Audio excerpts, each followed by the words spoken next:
Excellent. Hello all. Welcome to this talk. Professor Vishnu, Professor Sabha, and colleagues, student friends, welcome again.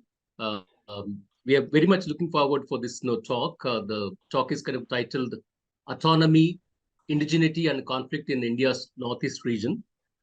Our speaker, Professor Smitana Saikia, she basically teaches at Azim Premji University in the School of Development Studies, the School of Development, basically, where I was also like a colleague for 2 years. She's an extremely accomplished scholar, I must say. She published, so many articles, several articles. So one of the influencers on this Northeast region. She's been working on various topics like her research interest basically lies in the intersections of political geography, identity politics, federalism, and conflict studies. Currently, her work focuses on these contentious issues of citizenship practices and experiences in the borderland states of Assam. So she was also earlier colleague with Sabha, Professor Sabha Siddiqui, in Flame University, and she's also worked in Ashoka University, Sonapet. She's a good friend. More than that, she's a good human being. I'm really looking forward for this talk. Professor Smitana. When students suggested that we want to understand, and then when I contacted you, you readily agreed to give up this presentation. We are extremely thankful to you, grateful, and we look forward very much for this talk. Thank you. Thank you, Professor Sambaya, for such kind words, and for giving me this opportunity to talk about a region that is often on the sidelines of our imagination and our public discourse. And I always appreciate, when one gets an opportunity to bring it to the main political discourse. At the outset, I would wish to make a disclaimer that whenever we talk about the India's Northeast, of course, this region has certain peculiarities, particularly that it is sort of at the periphery, historical, cultural, political periphery of the Indian nation state. It comprises of 8 states, 8 states now, and it has a large sort of scheduled tribe population, predominantly Christian, different Christian denominations. And the region has also been mired, in very protracted conflicts, interethnic, intercommunity, as well as conflicts with the Indian state. So while there are some of these similarities when we think about the region, it is also important to understand that the region is extremely diverse and complex internally as well. So the claims that I will make, or the arguments that I will put forth today, we'll try to kind of tease out some of these historical patterns and characteristics that have shaped the contemporary sort of crisis in Manipur and partly in Assam. But it's also, we ought to be careful not to make generalizations about the entire region per se. In fact, both Assam and Manipur are so complex internally that these cannot really be unpacked completely in one lecture. But I will make an attempt to tease out some of these issues nevertheless. So let me start by giving a brief overview of the ongoing Manipur conflict. I will try to unpack exactly what is happening there. And then I will trace it to some of the larger fault lines that exist in Manipur and its sort of historical basis. So in February this year, the Forest Department of Manipur, along with the police forces, evicted the residents of a Kuki tribal village in the Churachandpur district. So this district is in the hill areas of Manipur. Now we need to understand, before I explain further, the sort of the geography, the topography of Manipur, the state of Manipur itself. So you can imagine Manipur as sort of a bowl, right? Where the center is the Imphal Valley, and the valley is surrounded by hills on all sides, right? In fact, the hill-valley divide is something that I will come back to, which forms one of the major fault lines in the Northeast region in many of these states. So the valley, the Imphal Valley, is populated predominantly by the Meiti population, which is a Hindu OBC group, recently declared made an OBC. And the hills primarily are populated by scheduled tribe groups, particularly the Kukis and the Nagas. Right? So this particular eviction of the residents happened. The state government claimed that these villages were encroaching on one of the protected forest areas of the state, and hence the eviction notice was given and the eviction drive happened. On the other hand, the Kukis who resided in these villages said that these around 38 villages which were evicted contained about 100 sub-villages, and these were primarily the community's customary and traditional land, right?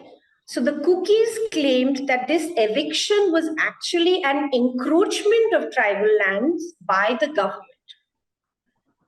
Now, Kuki tribal leaders also claimed that the government's actions of eviction amounted to undermining of the Article 371C of the Indian Constitution, which provides a certain degree of administrative autonomy to tribal residents in the hill districts of Manipur.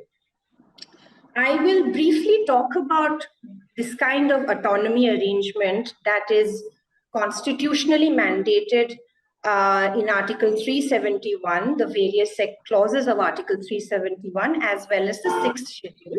I will come to that shortly. But this is the sort of starting contention about the eviction of these villages. Now the protests that ensued on the Kuki side became violent in some areas, and the current BJP government in Manipur, led by N. Biren Singh, and N. Biren Singh is a former Congress leader, announced that the state had decided to withdraw from the ongoing tripartite talks and the suspension of operation agreement with the two Kuki insurgent groups based on the state's hill areas. This is the Kuki National Army and the Zomi Revolutionary Army. This this suspension of operations agreement was reached a couple of years ago, and this was to stop any kind of violent confrontation between the Indian state and the Kuki rebels. This particular agreement was suspended, and this was done so because the Manipur government, led by BJP, claimed that the protests were incited by these rebels. Now, this, coupled with the dominant Meiti community's demand for a scheduled tribe status, has opened up some of the older fault lines and added new layers to it. What has followed, I think most of us know, it has flared up into major inter-ethnic or inter-communal violence between these two groups, particularly the Métis and the Kukis. And interestingly, because if you look at the map, the Manipur state is on the border with Myanmar, and it has an easy access to arms, very advanced arms and weaponry from the other side of the border, which actually allows for many rebel groups to kind of arm themselves in their demand for separation or for more autonomy. So what we saw unfolding was a complete breakdown of the law and order situation, wherein a large number of civilians on both sides were found to be wielding very advanced weaponries. There was burning of villages, attacking of communities on both sides, and both sides were claiming that the fire was started by the other side.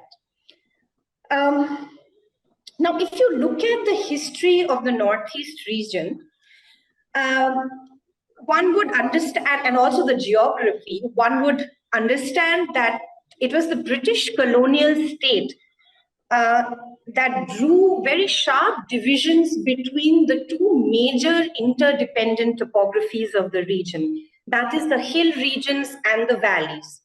Now, historically, in most part of the region, there has been an interdependent relationship between these two topographies.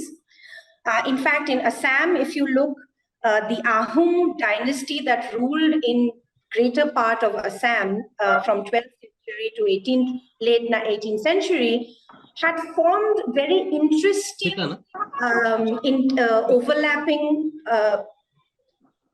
Smitana, just a second, please. Professor, with the title Rough Cut Productions, could you kindly mute yourself, please? It's disturbing, sir. Okay. Yeah, thank you so much. Yeah. Yeah. So if you look at the history and the geography, the political geography of Northeast region, one understands that the British colonial state had drawn sharp divisions between the two major interdependent topographies, that is the hills and the valleys. Now, why this had happened? Due to very high costs of administrating the sparsely populated and difficult terrains of the hills, and the inability of the colonial states to make these areas rentable, or a source of revenue, the colonial states separated much of the highlands from the valleys as excluded areas or partially excluded areas. Now, this meant that the excluded areas or the hill areas will be administered indirectly or in a hybrid mode where ordinary laws will not be applied. Basically, this meant that a lot of that the tribal groups in these regions were to mind their own sort of business, and they wouldn't be directly governed by the state.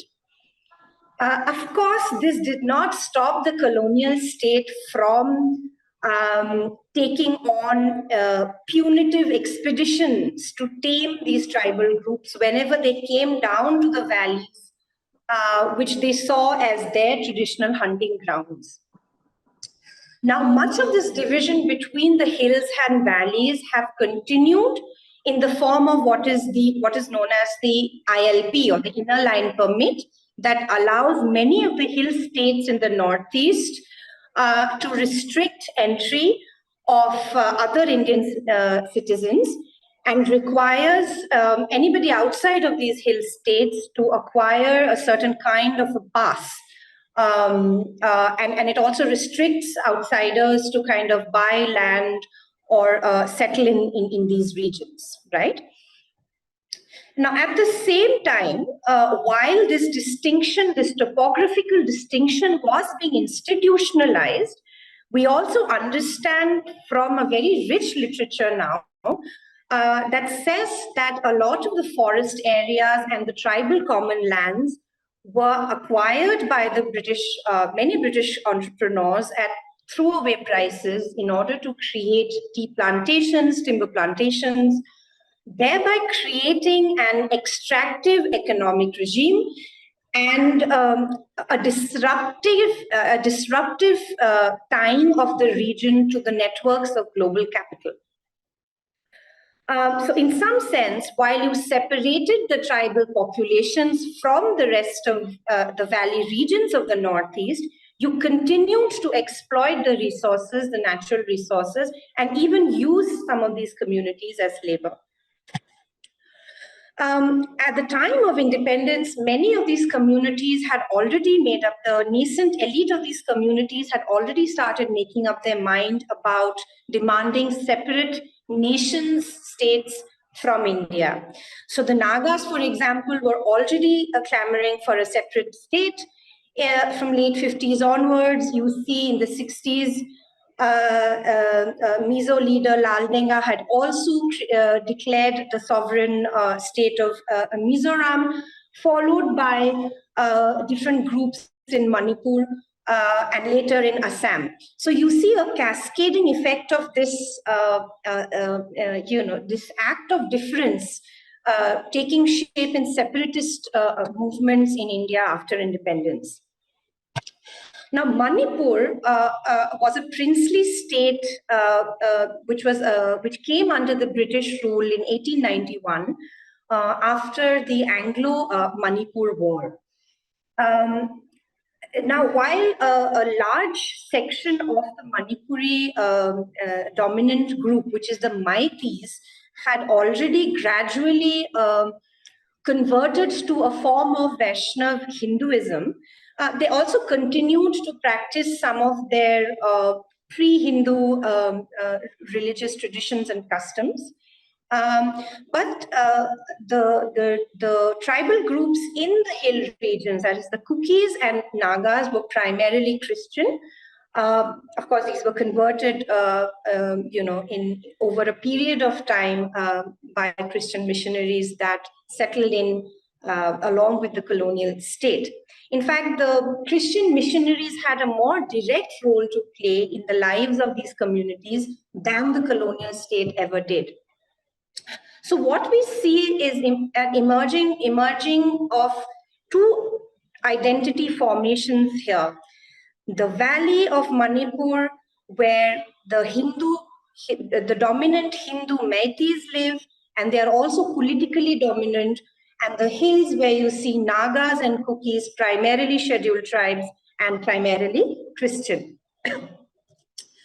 Now, in post-colonial India, members of the Constituent Assembly were wrestling with these ideas. How do we incorporate this region into the larger Indian body politic? There were anxieties expressed that if we keep them separated, this might exacerbate into conflicts, might lead to separatist movements.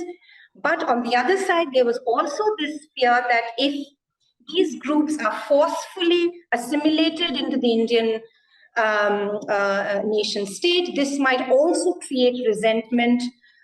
So a middle path was kind of taken where it was agreed that certain constitutional safeguards will be provided through Article 371 and the 6th schedule of the Indian Constitution that will allow for tribal groups and indigenous groups, particularly in the hill regions of the Northeast, to continue with their customary laws. Their right over land was recognized through what is known as the Autonomous District Councils, which is part of the 6th schedule of the Constitution. Now, interestingly, where conflicts emerge is that who is an indigenous in the Northeast, who can claim a tribal status, and which group can claim certain concessions under the 6th schedule is gravely contentious. We have seen in the political history of Northeast that different ethnic groups at different times have waged armed rebellions to be recognized either as a scheduled tribe or to be recognized as a group that is deserving of autonomy because they're indigenous. So the list can keep changing depending on how well somebody is able to make claims over it. Which is why, despite the provision of some of these constitutional safeguards, you see that most of the hill regions, which comprise of tribal communities, whether in Nagaland, in Meghalaya, Mizoram, parts of Assam, as well as Manipur, in fact, the last three have been carved out of the greater Assam and in at different periods of time, continue to see some form of conflict, and some of these conflicts become more and more protracted. The Manipur conflict is one.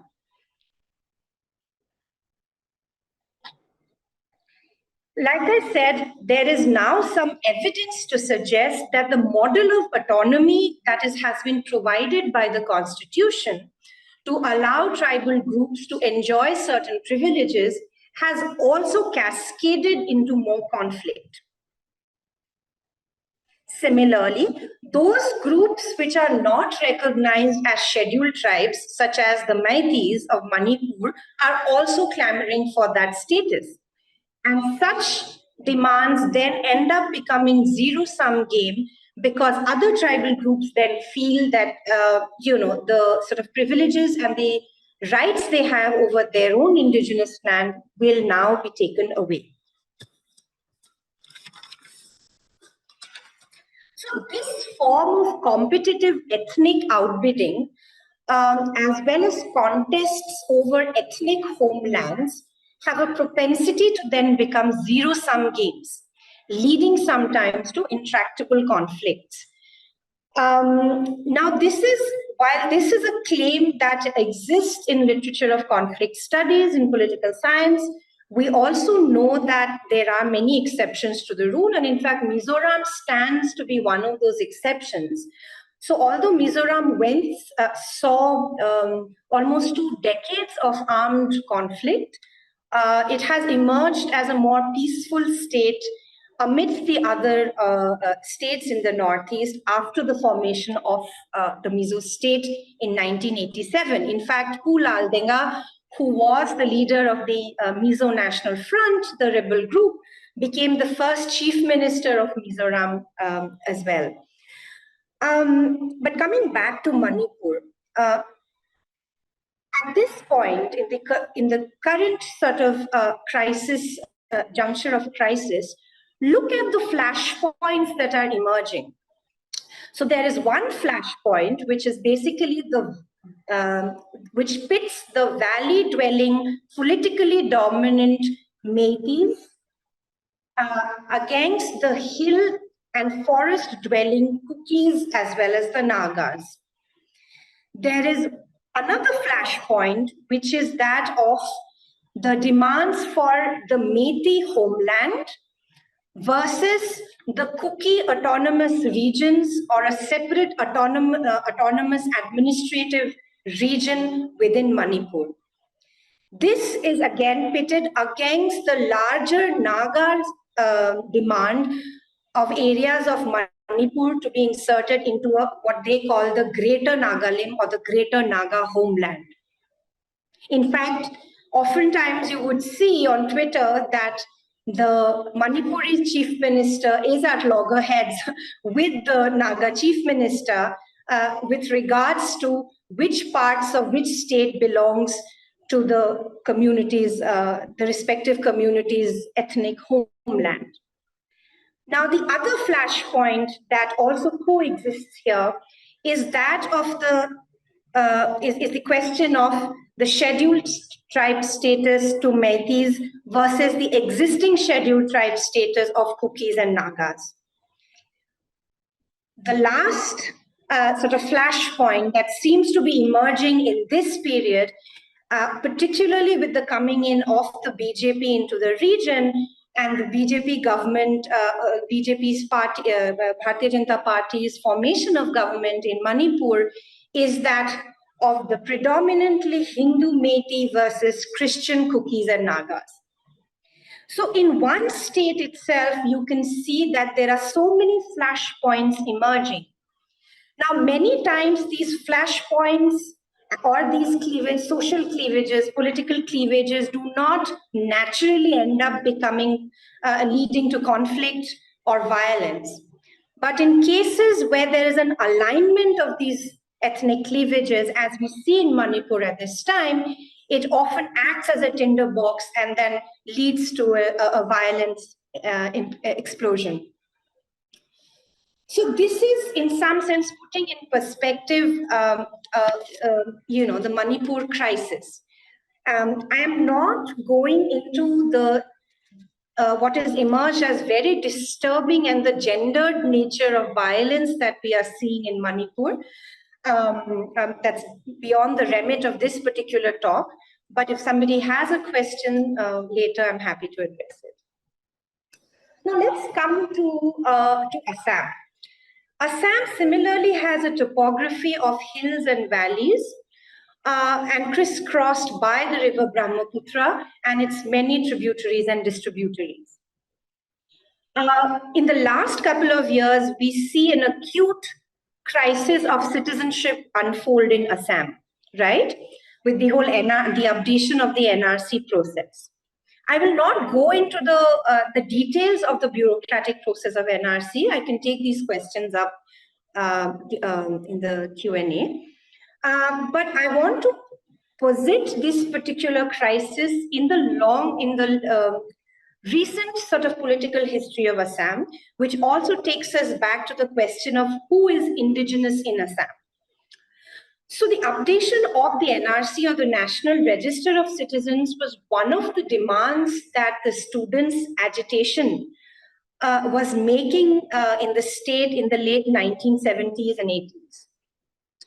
Now, the NRC process itself requires residents of Assam to prove their citizenship through legacy data. It's not enough that you show a particular document, such as your passport, your voter ID card, or your ration card.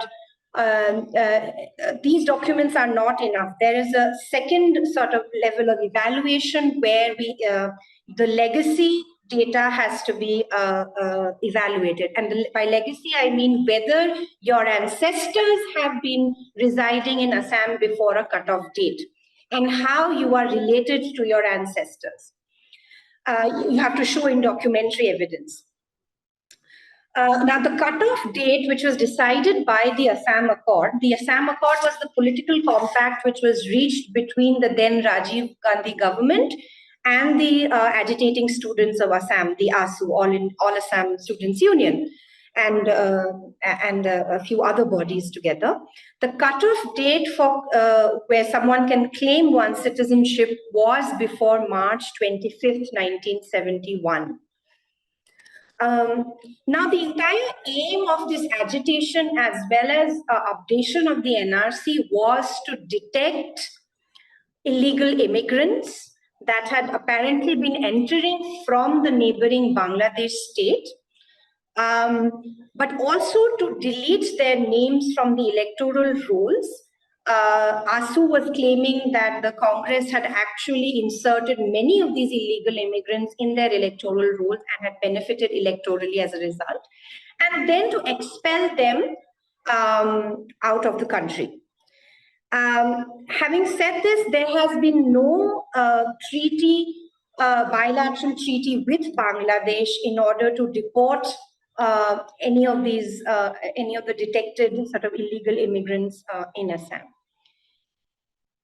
Now, interestingly, the Assam Accord, which institutionalized the updation of the NRC, also had a clause which is known as Clause 6 that said, the constitutional, legislative, and administrative safeguards, as may be appropriate, shall be provided to protect, preserve, and promote the cultural, social, and linguistic identity and heritage of the Assamese people. Now, understand that, like Manipur, Assam's demography is also very complex. We have what is known as the caste Hindu Assamese-speaking population. There's a subsection of Assamese-speaking population that is also Muslim. But you also have many tribal communities that have their own languages, their own customs, that reside both in valley areas as well as hill areas of Assam. Some of these see themselves as part of the greater Assamese identity, while others over time have distanced themselves from the Assamese identity. For example, the Boros. The Boro is a scheduled tribe that also waged an armed rebellion against the state of Assam as well as the Indian state, demanding a greater state of Boro land, and saying and challenging what they claim to be the hegemony of the Assamese-speaking community and their political dominance in the state. The Boros, interestingly, also adopted the Devanagari script for their language, discarding the Assamese script. So then, if you want to design constitutional safeguards for the Assamese people, as the clause 6 says, one has to start by defining who the Assamese are. And in a state that is so complex, ethnically, demographically, linguistically, and religiously, Assam also has a very large Muslim population of almost 30%, out of which a majority are Bengali-speaking Muslims, a majority of whom trace their origins in East Bengal, Sylhet, and other regions. They have, so because again, Assam, Manipur, these are borderland states, historically you have seen movement and settlement of people across, as well as induced by the colonial and post-colonial state, or say environmental flooding and environmental crises. So movement of people across these states are something that has historically happened. Formation of territorial units and strict borders is a phenomenon of the modern nation state. And these strict border lines have actually added or compounded the crisis of defining who an indigenous to the state of Assam or the state of Manipur is. There have been many bureaucratic exercises of trying to define who an Assamese is, but as most of you would understand, that actually it's very difficult to list out certain characteristics of being Assamese and then accrue certain privileges and certain safeguards based on that, thereby making the entire process very contentious. So in that sense, one of the major fault lines that emerges in the Northeast, in most states in Northeast, is the question of who an indigenous community is, as well as who is a tribal community, who can claim a scheduled tribe status and therefore claim some of the constitutional safeguards that the Indian state provides. Having said that, I also want to underline that there is no doubt and there is enough empirical evidence to show that tribal common lands, tribal resources have been historically exploited and extracted by the colonial and post-colonial state, causing what some scholars also call India's or Northeast India's enclosure movement, in the way that we saw in 18th century, 17th century England. In fact, James Scott actually says that the British incorporation of the Northeast region into the Indian body politic actually pushed the last remaining non-state people into a state formation. And there have been many contentions to that argument as well. But these words do have a large resonance with the communities in the Northeast. I have briefly talked about Manipur and Assam and tried to tease out what the cleavages, the ethnic political cleavages look like, why certain kinds of these cleavages have been institutionalized, and why and how post-colonial constitutional structures have actually exacerbated conflict in some way, rather than preventing it in the way that our constitution makers wanted. In fact, there's been enough criticism of these autonomous councils as being not having teeth enough to protect the autonomy of these tribal groups. In fact, if you look at Manipur, if you look at Meghalaya, and to some extent Nagaland, many of these natural resources, as I have said before, has been exploited to the disadvantage of the tribal communities. Their rights over these resources have been undermined, and their sacred relationship with land, with these resources, have also been violently undermined. So just to conclude this lecture,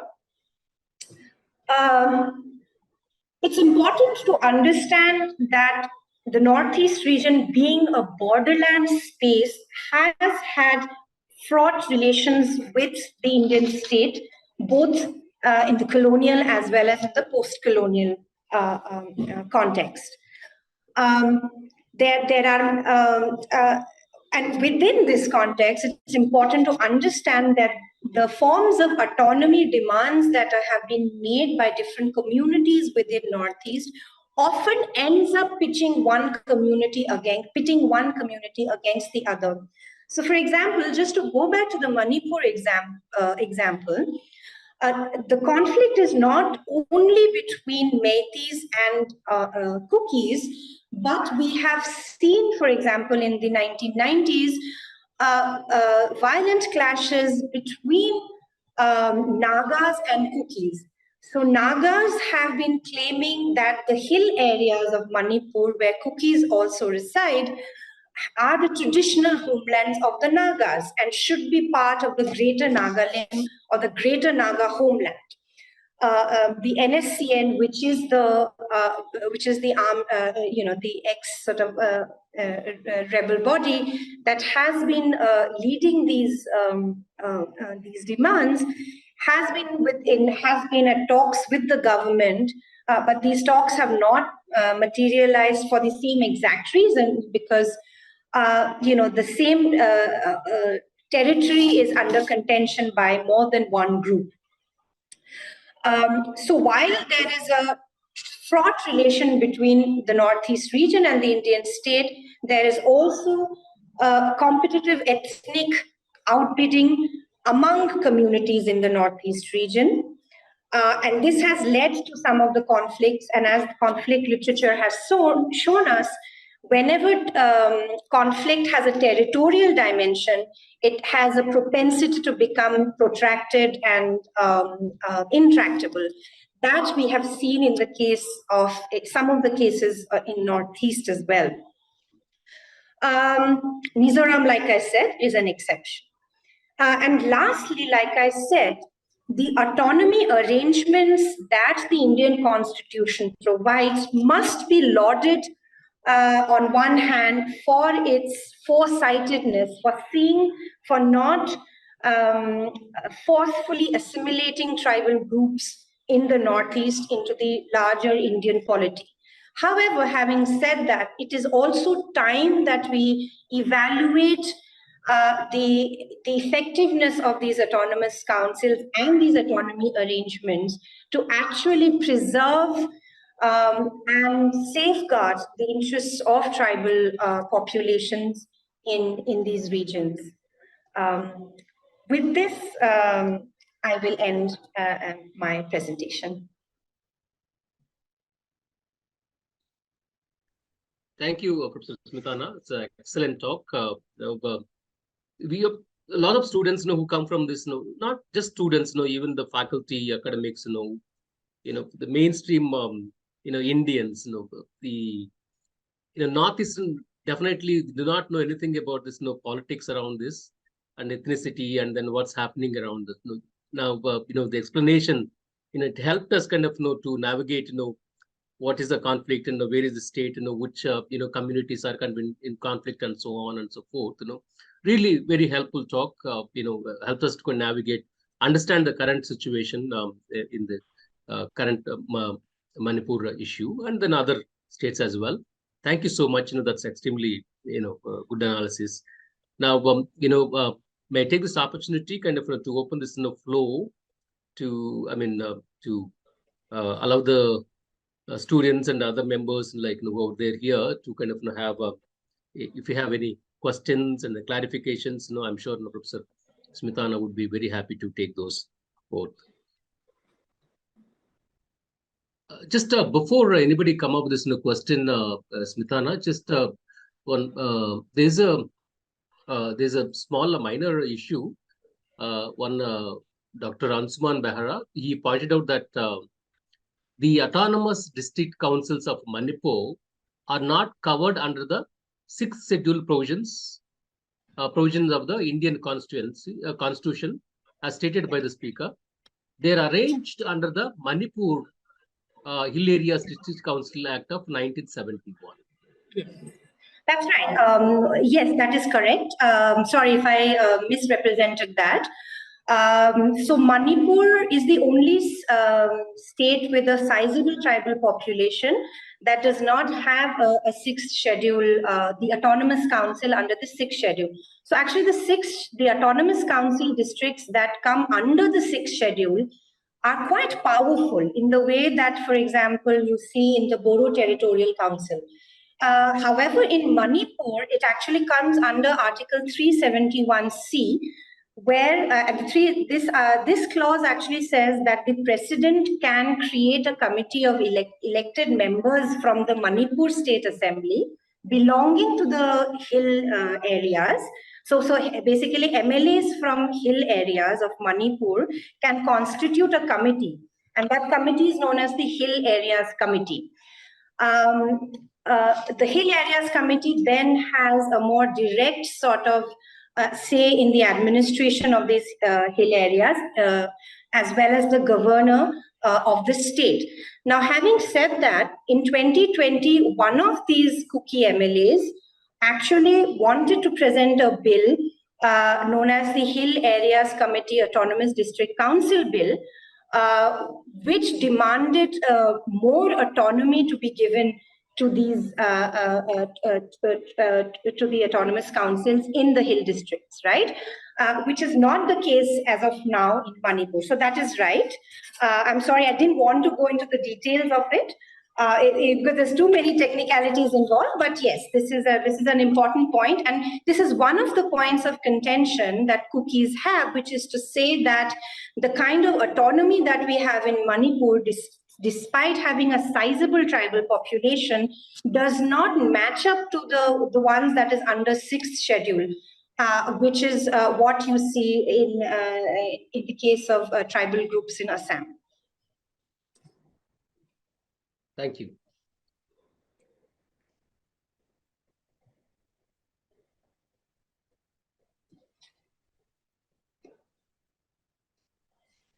Again, Smitana, just while students are thinking about their questions, now you mentioned about this, while talking about this, Meitis and then Kukis. Kukis obviously from the Christian background, and then Meitis, they follow Hindu traditions. Vaisnavites, that's mentioned. Now, you also mentioned that they combine pre-Hindu traditions as well. They follow practices and all.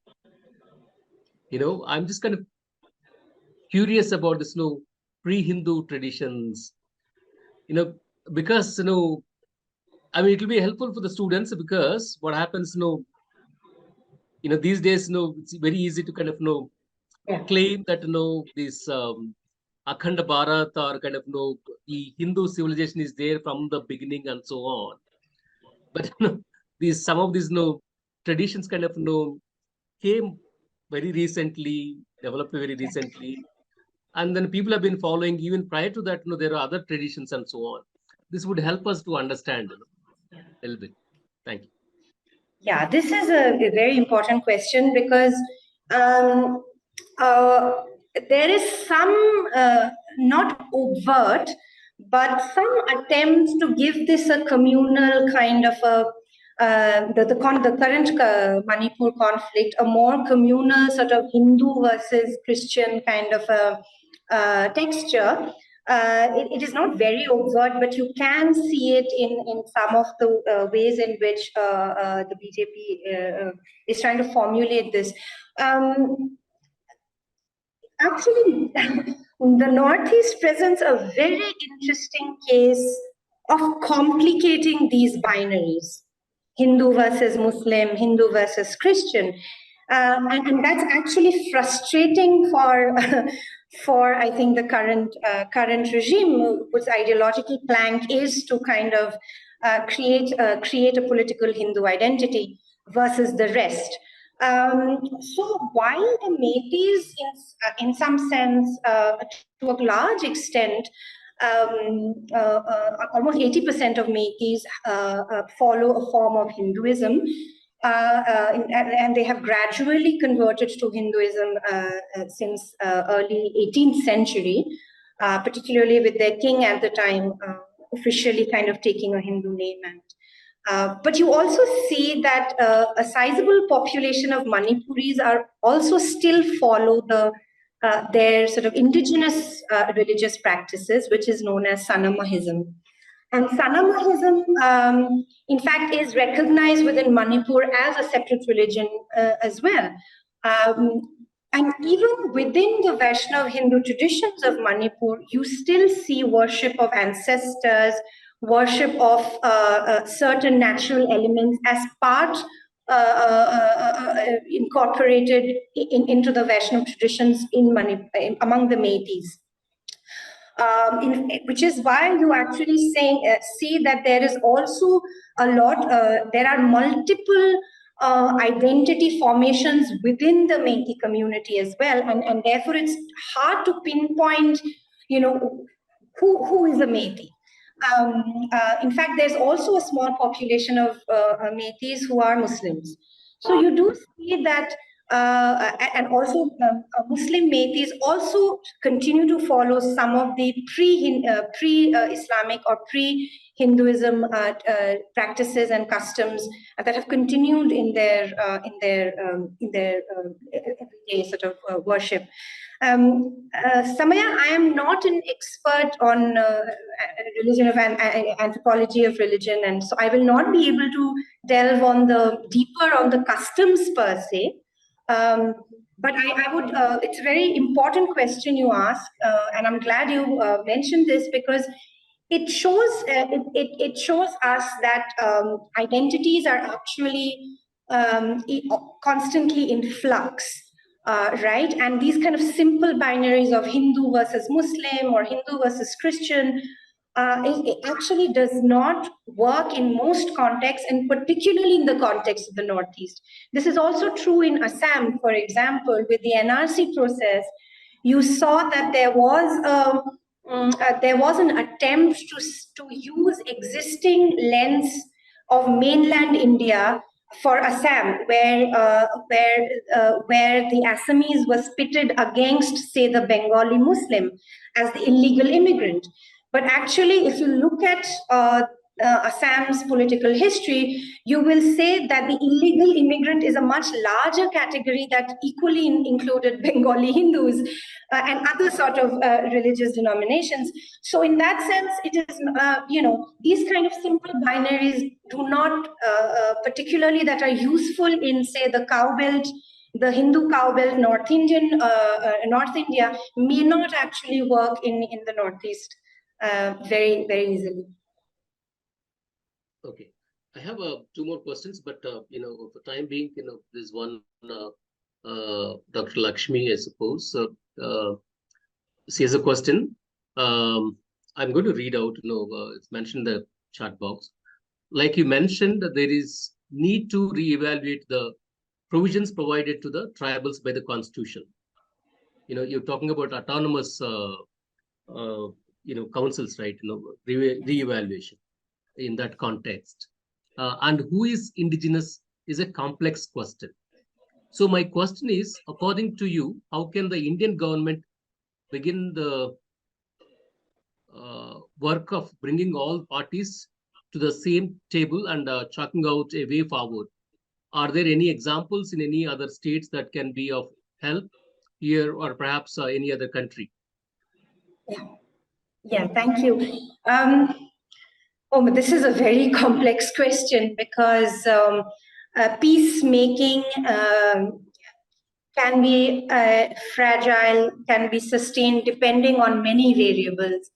The issue in Manipur is that the state government itself is being seen by the Kukis as a partisan party in the conflict itself. In fact, as if you're following the news, many of our Indian armed forces, the personnel are reporting or are suggesting that even the police and the state machinery itself is in a way divided, and that often happens, as we have seen in other contexts of intergroup violence in other parts of India as well.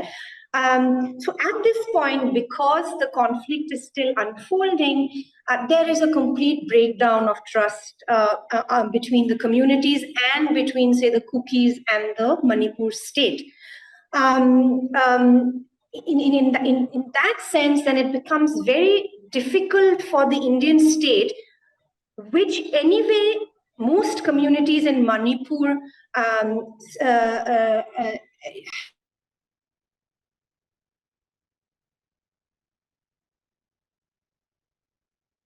Smitana, you are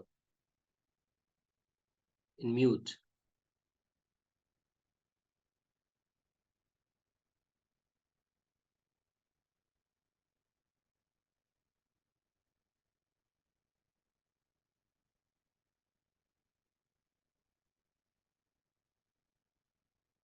Okay, guys, I'm sure Smitana will come back to us. There must have been some technical issue there.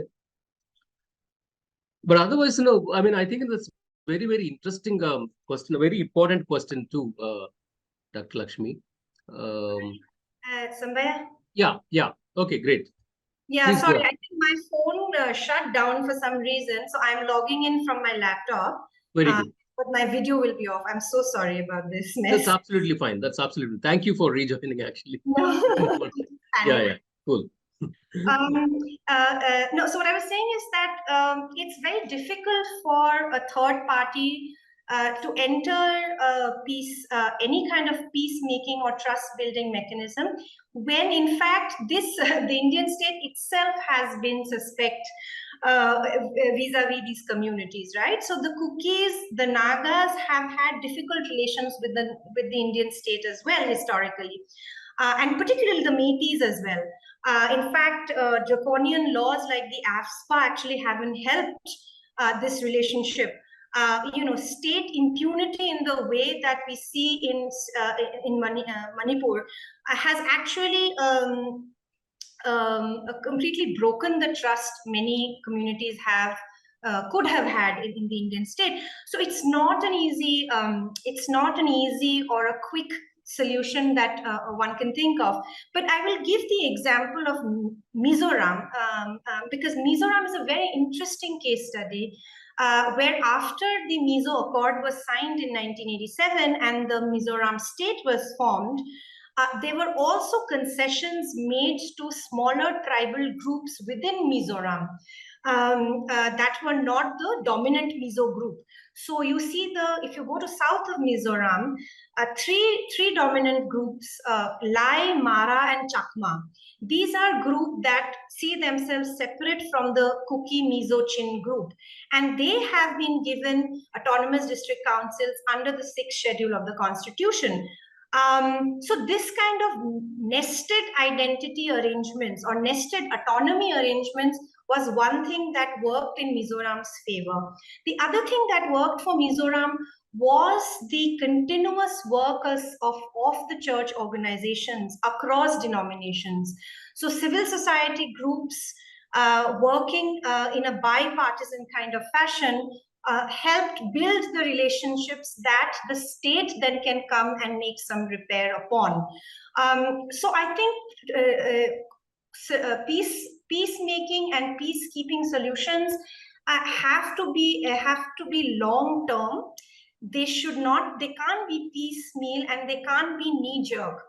And of course, because the Manipur conflict is still unfolding, I think, and there's a general lack of trust in the Manipur government per se. In fact, one thing perhaps could also help, which we can learn from, say, Indira Gandhi's time, is I'm not a great fan of her politics per se, but she used some Article 351 to kind of dismiss her own governments in the Northeast when they could not manage the conflict. This we have not seen in current Manipur. Biren Singh's government, Biren Singh government continues despite having lost complete trust on all sides, including of Métis. The fact that his government continues that whole drama about giving his resignation and resignation being torn up, and then he's saying, I'm not going to resign because my people want me to stay on, was, I think, was a fracas which will not help peacekeeping in the future either. Yeah, I think the religious leaders, in a way, I think, both the groups probably they might trust the religious leaders, Christians, and then we hear Métis, their own religious leaders. If those religious leaders actually come together, and then there's some possible opening up the ground, right? At least they will able to kind of break the ice. Yeah. Somehow, now because the community is kind of living in as a religious community. I think the religious leaders, if they come together, there's some possibility of opening the space. Yeah, that's what I think. But for example, look at recently what happened in UP, that where that a school boy was kind of a Muslim boy was the teacher actually kind of facilitated this hitting of him. She made other students to hit the Muslim boy, and it became a viral. And now some of the village elders, it seems, it appears, they have taken these boys and then went and then made them to say sorry, and then shook their hands. I think this some of these acts, I don't know whether how far it's effective, but things like that, some gestures of this nature that it's not that we are completely hating you, or it's not that we are, everybody's kind of against every other person. There are people like that, if they come together, there's some possibility, some opening of this, and some dialogue, some space where they can mingle and then talk openly. I think that way kind of they might able to kind of regain the lost confidence, both on civil society members and also at the state. Yeah. Somebody, I wanted to add one more thing, the very important point, which I got reminded, which is that this time Manipur is so critical that actually we are seeing almost a mass exchange of population. Like most Kukis have gone back to the hills, and any Métis who were in the hill districts have come down to the valley. So we almost see an unfolding of ethnic cleansing that is happening in Manipur. So this is actually a crisis that that may require sort of a long-term, more innovative ways of thinking about peace, because we have not seen something of this magnitude before. And second, the other problem is that many of you may know, in Manipur, women civil society organizations have been at the forefront of challenging state impunity, and the AFSPA, and and violence against women particularly. So one of the main organizations here is the Maira Paibis, or the mothers, as they are known as. And there have been allegations now that the Maira Paibis have also been in some way partisan in the gendered violence that we see against Kuki women. Of course, these are reports that are still coming in. So I will caution anybody to kind of make foolproof claims about this. But there's a very interesting scroll article that actually dives deeper into this issue and looks at how the decentralized nature of civil society organizations is actually also making some members choose sides. And that is a possibility. And so this may not be true for all Myra Pygmies, absolutely, but you do see this this also emerging. So the fault lines right now are very, very grave. Thank you. Sure.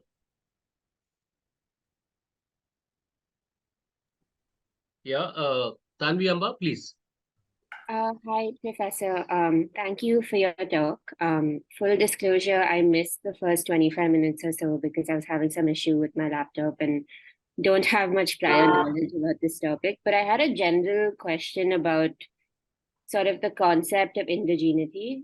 I think clearly this sort of highlights that it is a pretty fraught and like contentious category. And I think there are many sort of examples of it being used in nefarious ends. For example, the way in which the Zionist project legitimizes itself through like claims to indigeneity, but it also becomes a really important category, for instance, in the context of the US, to highlight the often obscured history of settler colonialism and how settler colonialism is an ongoing project in many ways. So my question was, I mean, do you think as a concept, it's just one that retains value? Do you think there's a need to redefine or reimagine it? Just generally your thoughts on the category of indigenous. Yeah. Pretty vague question, but yeah. Yeah, excellent question, Tanvi. Thank you. I'm glad you're raising this.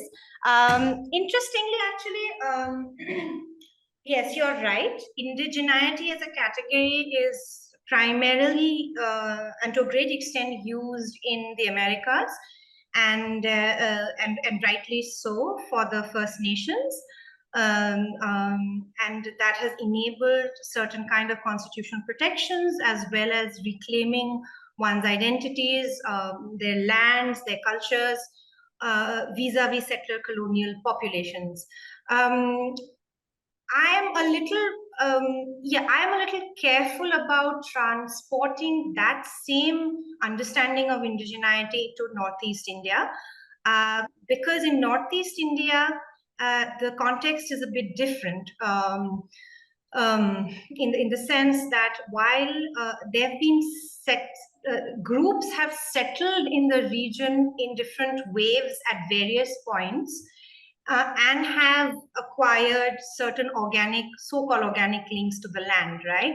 So even today's Meitis or Kukis or Nagas are groups that have moved from the larger sort of area of what is known as now Myanmar, northern Thailand, over centuries. So in that sense, and then you have communities from, say, North India and other parts of India who have later moved and have either established some kind of symbiotic relationship with these communities, or they have also been in conflict. So in Northeast, what happens is, while the term indigeneity is used to make certain claims and demand certain rights and privileges vis-a-vis the Indian Constitution, the contention is that who really is an indigenous. So is and when it becomes a zero-sum game. So if the Kukis are indigenous, are Nagas also indigenous, or how far back do you need to go in history to really define who indigenous is? So so in Assam, for example, while the Assamese speaking sections say we are indigenous to Assam, the Boros actually say we are the first inhabitants. So in that sense, I think then indigeneity becomes deeply contentious in the Northeast case. I think a better term to use would be a tribal, non-tribal. So tribal communities, which historically have had an absence of, say, caste Hindu characteristics. But then even there, the word tribe as an analytical category becomes problematic, because in India, tribe is also an administrative category, right? The scheduled tribe status. And you have seen across India, not just in Northeast, that every state has a list of scheduled tribes, and depending on the kind of demands you can make, you are able to make on the Indian state, it is possible to be included in the scheduled tribe category, and sometimes not really. So, for example, in Assam, again, the colonial state brought in plantation workers from central India. These were Adivasis, particularly Santals and Oraos, who were brought in to work in tea plantations. Now, Santals, Oraos have scheduled tribe status in most of central Indian states, right? However, in Assam, they have not been accorded the scheduled tribe status. And they have been demanding a scheduled tribe status for a very long time. And their demands have been met with a lot of resistance by other indigenous tribal communities.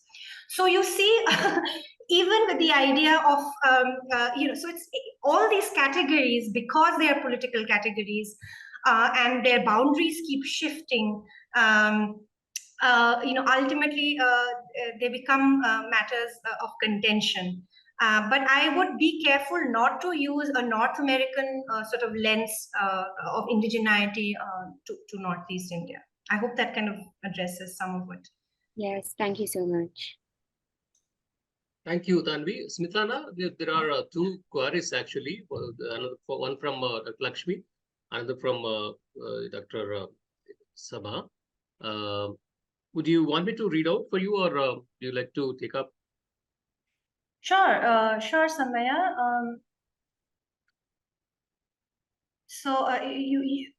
Yeah, okay.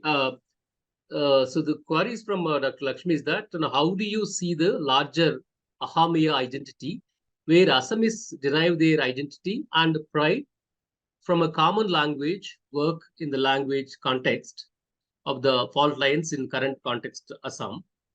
You mentioned how Bodos bucked this trend and adopted Devanagari script. Yes, yeah, again, very interesting question. I think, yes, the Ahomia identity or the Assamese identity has drawn itself, its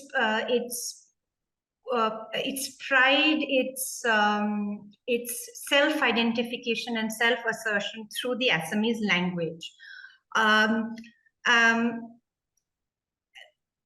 So one can say that, yes, who is an Assamese? People who speak Assamese, right? But that is also an ongoing sort of process, because many communities, tribal communities, who, for example, declared Assamese as their primary language in census in the 1950s, have stopped doing so now, because they feel their sort of indigenous languages have been have almost become extinct at the cost of a larger Assamese identity and language. So since Lakshmi is asking how I see this, I think the moment you associate an identity's pride with a specific language, particularly in a multi-ethnic setting, and then you derive political and social capital out of it, you tend to end up marginalizing other communities, especially if it's a multi-ethnic state like Assam. And this we have seen. So, for example, why is it that the Assam Sahitya Sabha has such a key role to play in the politics of Assam? They do not remain primarily as a cultural body, and we know that language is political, and in India particularly, language emerges as a political instrument because every state has a right to declare a particular language as the official language of the state. So this has been one of the contentions. So a lot of the Assamese speaking elite have actually wanted to keep Assamese as the official state language, whereas Boros, for example, a sizable tribal population, say that Boro should also be recognized as one. And over time, because of these the struggle that the Boros led, now you see Boro as also an official language. But the fact, when one language tends to replace all other, to establish, to create a community's political capital, I think that's where the slope gets even more slippery. Thank you. Yes, Smithana, we have another query from Dr. Sabha. So what is the current status of the detention camps created after the NRC exercise in Assam and the treatment of those deemed to be non-citizen? As always, the mainland news is too little and too partisan. Yeah. Yes, that is correct. Thank you, Sabha, for this question. So, so when it with reference to detention camps, so just to explain what these detention camps are very quickly. Assam has had a few detention camps since early 2000s. These are basically these were housed in district jails in various districts in Assam, where those who have been declared as D voters, that is doubtful voters, or have been declared an illegal immigrant through the foreign tribunal court, were housed. This is pre-NRC process, right? Now with the NRC, you see almost 19 million people have found their names outside of the NRC list, and that has made their political status quite precarious in terms of their citizenship status. Of course, it's not like all of them have been hoarded into these detention camps. They've been given a chance to go back to prove their citizenship, which is again a very complex and harrowing process, and a very oppressive process. Having said that, there's a new detention camp that has been built in the Gwalpara district, where the existing detainees have been moved, and the final detainees who would come out of the NRC process would also, I believe, will be housed there. Of course, there's been many reports, including a National Human Rights Commission's report led by Harsh Mandar, that has shown the complete impunity with which the detainees have to live their sort of a non-dignified life in these detention camps. So there is no saying, and this continued precarity and absence of access to legal recourse is what makes matters even worse for them, both physically and mentally and politically. So yeah, so that is where we are at this point. Thank you. Yeah. Any more questions, guys? Hi. Sorry, my keyboard was not working, so I couldn't type this out. Thank you so much for the talk, Professor. My question was more on the lines of, so there has been an FIR against the Assam Rifles, which has been registered by the police in Manipur. And the Assam Rifles, according to my understanding, comes under the central government, whereas the Manipur police is under the state government. So there is a kind of tussle happening between the center and state here. So I was wondering if you could shed some light on that, because I mean, it is a BJP state, and the central government also, I mean, the central government also comes under the BJP. So why is there this conflict happening? Yeah. Because I am not very thorough with this, but the FIR was something that stood out for me. Why are they not on the same page? So yeah, that actually goes on to show the complexity, right, of the region.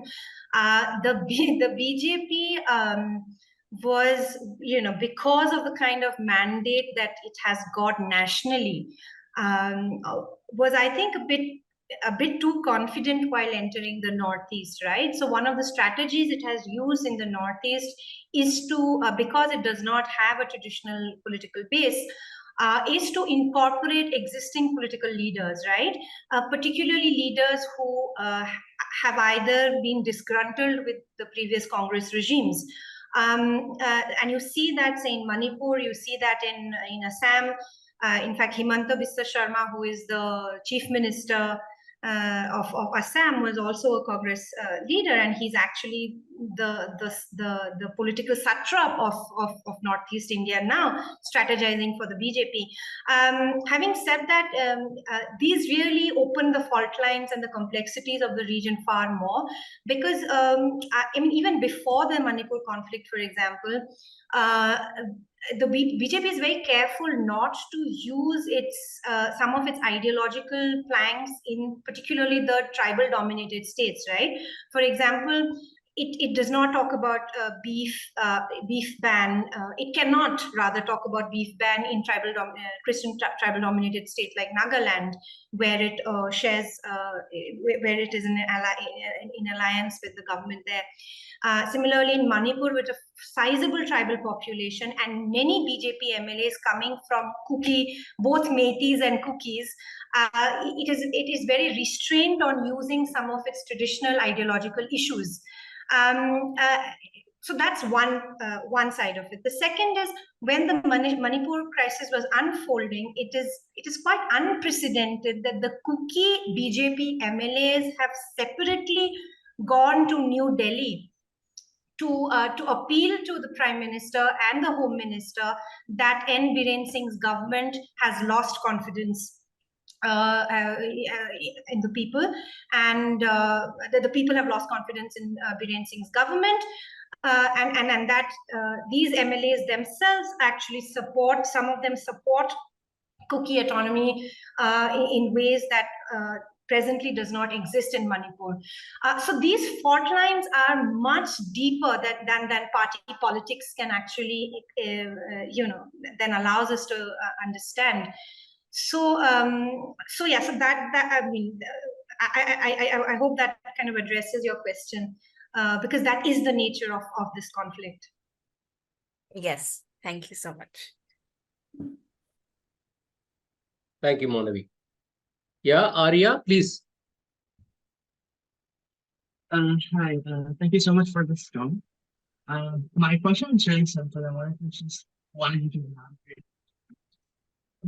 So basically, we know how Dr Smitana has been contentious figure, and especially since him being the chief minister now, being basically the main man for BJP in the state. What do you mean his take on the issue and how he has been so influential in the region? Arya, one sec. I cannot actually hear you. Is there a problem on my side? No, it's not. I think, from Arya's side. Arya, could you, keep the mic very near to mouth and then, face to speak, please? It's not clear at all, voice. Or even type. Hi, can you hear me? Yeah, yes. Okay, perfect. So my question was, I just wanted you to elaborate a little more on what you had mentioned before. So basically, Himanta Biswa Sarma has been a very contentious figure, and as he has been like the main man for the BJP in the Northeast. So what I wanted to ask is, what do you make of his statement on the Manipur issue, him dragging Congress into it, and his general influence on the area in general? Yes. Yes, you're right. Himanta Biswa Sarma, who is the Chief Minister of Assam, is a very contentious figure. Having said that, he has successfully converted many of the northeastern states that did not have any BJP traditional voter base into either BJP ruled states or alliances with other regional parties. So clearly he has got something right at the moment in understanding the existing overlapping fault lines in these states, right? I mean, what you're saying about him is the usual leaf out of the BJP book, right? Which is to say that these conflicts have not started today, that they started much before during Congress era. I mean, to some extent, factually, it is not incorrect. That's also because this region was dominated by Congress for the longest time. So a lot of the sort of conflicts that have emerged or emerged during this period when Congress was in most of these states. In fact, what is interesting to see is also that, for example, creation of these states of Mizoram, of Nagaland, carving them out of the larger state of Assam actually helped Congress cement its position in these states. The Congress actually did not have a presence historically in the state, primarily because the colonial state did not allow political parties before independence to enter the hill regions, right? So it is post-independence that Nehru's government and post-Nehru, Indira Gandhi's government have actually used these conflicts as an opportunity to establish certain kinds of dominance in the state. Over time, the Congress has failed to either resolve some of these issues or created more resentment among these communities.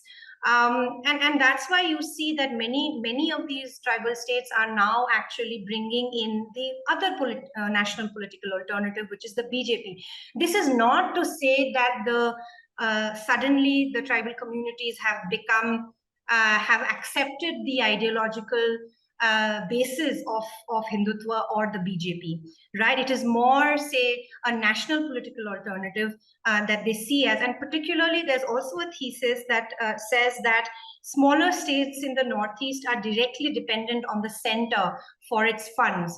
So often, state elite also make a calculation as to what would benefit their state. It's usually when they're in some kind of alliance or in some there is some alignment between parties in the state and the center, is when these smaller states that are dependent directly on the center for funds works better for them. So there are a number of reasons why also the state elite have either moved to the BJP or have accepted alliances with the BJP. And Himanta Biswa Sarma, he recognizes this, right? And he's using that as much as he can in the post-anti-Congress build up of a long-term anti-Congress incumbency. Thank you. Yeah. Any more questions, please? This has been really great, really sharp questions. Very nice. Thank you. Anyone else, guys? See, Smitana, just one doubt actually. So, I mean, this Meitis and then Kukis have a ST status, and then the Meitis do not have this ST status, right? Yeah. So, would that largely kind of facilitated the conflict? Yeah. Just wondering. Yes. Huh? Yes. What were the politics actually like? And if they are living in the same state, let us say, and then why how come this Kukis became STs and then not the Meitis actually? I mean, what excellent question, Sambaya. I'm so glad you're asking this, because it's very hard to pack everything in a talk. So you rely on these kind of questions to tease out more. Yes, so Metis have acquired the OBC status as a concession so far. But interestingly, after independence, within the Meiti elite, actually, there were disagreements. Because, you see, Metis had already largely converted to Hinduism. And a large section of the Meiti elite, after independence, actually did not see the scheduled tribe status as one that would define their community's identity, right? In fact, they saw that as a stamp of backwardness, because if you see the way scheduled tribe is defined in our country, it has certain colonial parameters, right? There has to be a certain backwardness, remoteness, and all of that, right?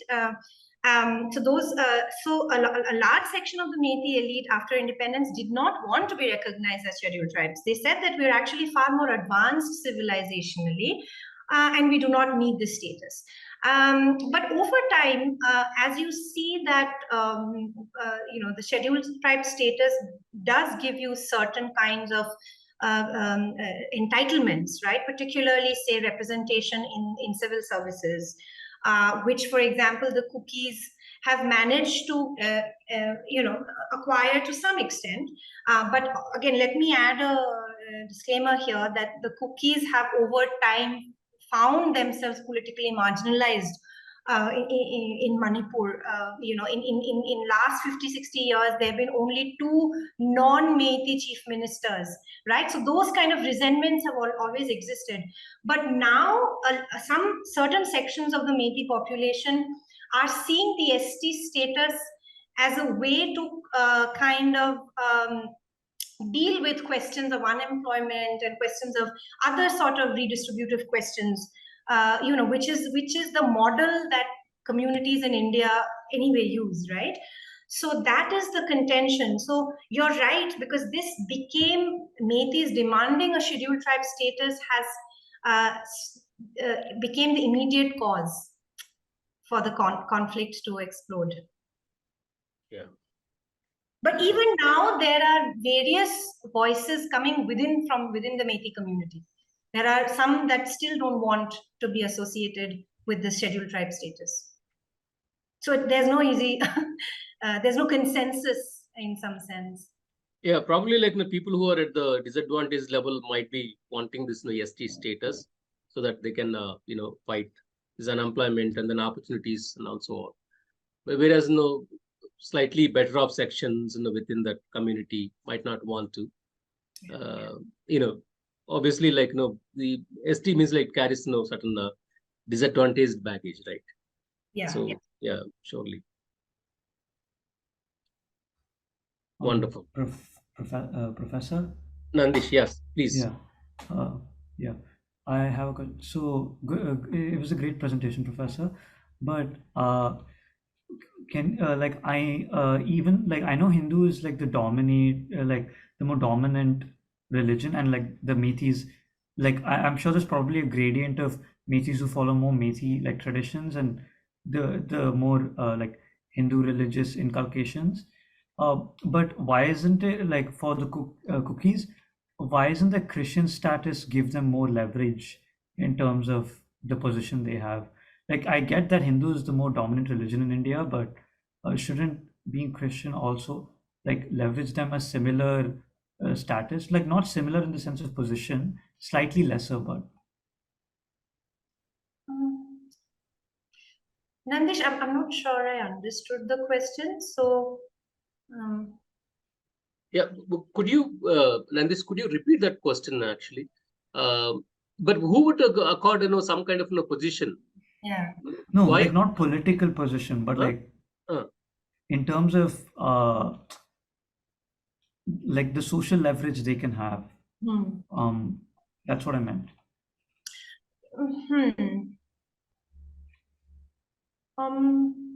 I'm still I'm getting a sense of what you're saying, but so I don't think the question here is neither side is saying that religion is according or adding disadvantage to the respective communities. In fact, yeah. So I don't know how to answer that question. Sorry. No, not disadvantage. Like, so the Metis, like some of them want the scheduled caste, like scheduled tribe, like classification, while others don't, right? That depends on privilege, and that depends on like probably how much of the Meiti tradition you follow versus how much of the Hindu tradition you follow. Like again, due to the like slow conversion and like inculcation of tradition over the years. So why isn't there a similar analog seen within the Kukis with Christianity, and like how that position can be, like a similar position can be, like why can't a similar position be seen there? Because Kukis are recognized as scheduled tribes, and so what happened was historically, okay, now I think I'm catching the question better. So what happened in the Northeast is a lot of the hill communities, right, tribal communities who resided in the hills became directly, they directly came under the proselytizing efforts of the British. Okay, so when the Christian missions were coming to the Northeast, they felt that it is the hill areas that need to be transformed the most, because these are the communities that practice so-called animist traditions, and it would be easier to bring them into the fold of Christianity than, say, an established, organized Hindu follower of religious follower of Hinduism or Islam, right? So even within Hinduism and Islam, you see it's the lower caste communities that have been targeted more sharply. But there are, of course, other exceptions in Goa, for example, and in other parts in Kashmir, for example. So sorry, in Goa, for example, in Kerala. So when this conversion to Christianity was happening, there was a mix of, so what they did was they kept some of the tribal traditions, right? Whereas they discarded few other customs. Okay, so the identity that emerged among, say, the Kukis, the Nagas, is a hybrid kind of an identity, which, so they are Christians, right? So they may be Presbyterian Christians, they may be some other denomination Christians, but they also have certain tribal customs, few of them, as part of this Christian tradition. So when these groups were asserting their identity, for example, when the Mizos wanted a separate country for themselves, or the Nagas for that matter, they not only asserted their tribal identity, they very much asserted their Christian identity. So if you look, so during my fieldwork, a lot of the archival material that I was looking at, a lot of the pamphlets of the 50s and 40s of these rebel groups actually mention, in the name of Jesus, we are a Christian kingdom, and they trace their Christianity to some old sort of traditional kind of Genesis, so in the way that their Christian identity was formulated using some of these tribal traditions, also separated them from, say, the Metis and the way they are asserting themselves. I don't know if that answers your question, but no, it does. It does. Okay. Thank you so much, because they just leverage their religious identities differently, Yeah. but to achieve similar goals. Yes. Yeah. Okay. Thank you so much.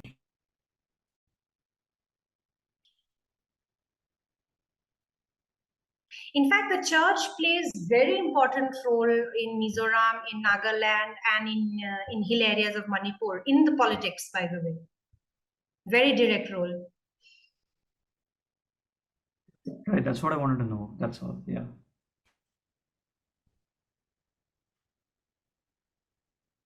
Thank you. And this, thank you. Guys, any other questions?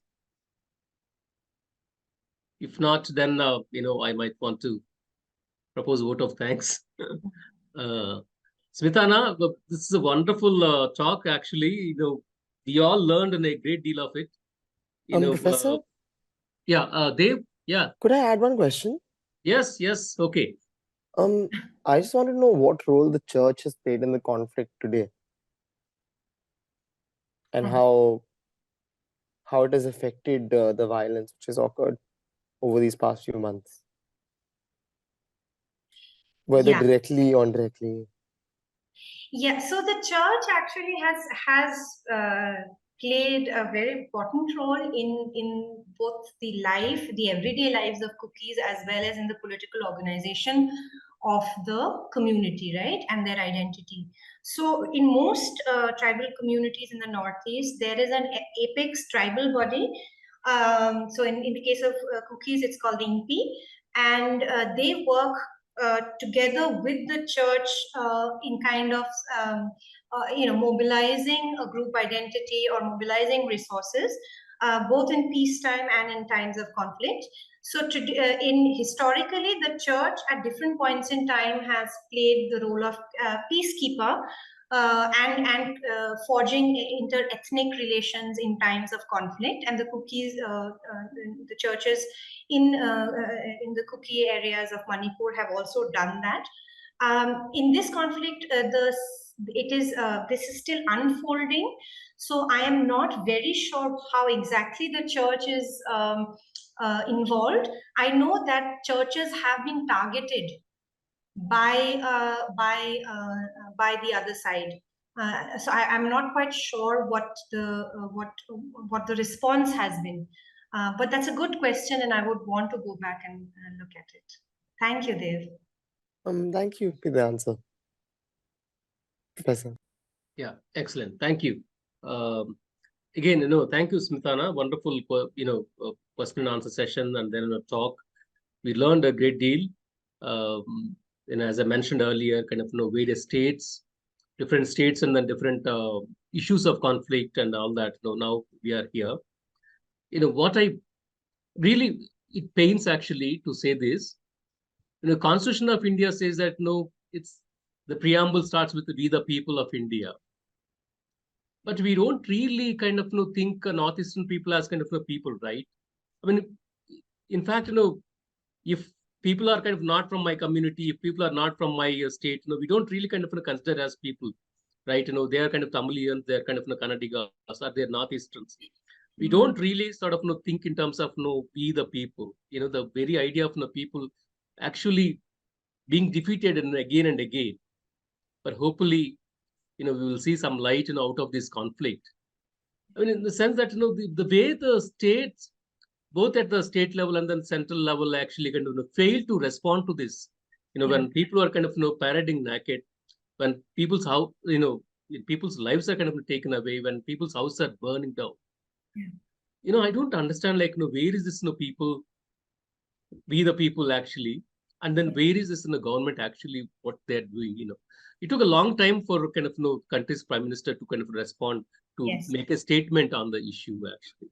It's a miserable failure. I think I hopefully we'll all learn from this conflict, and then inculcate the idea of we the people, and then move forward, and then let the community together, and then find a lasting solution where we all live together harmoniously.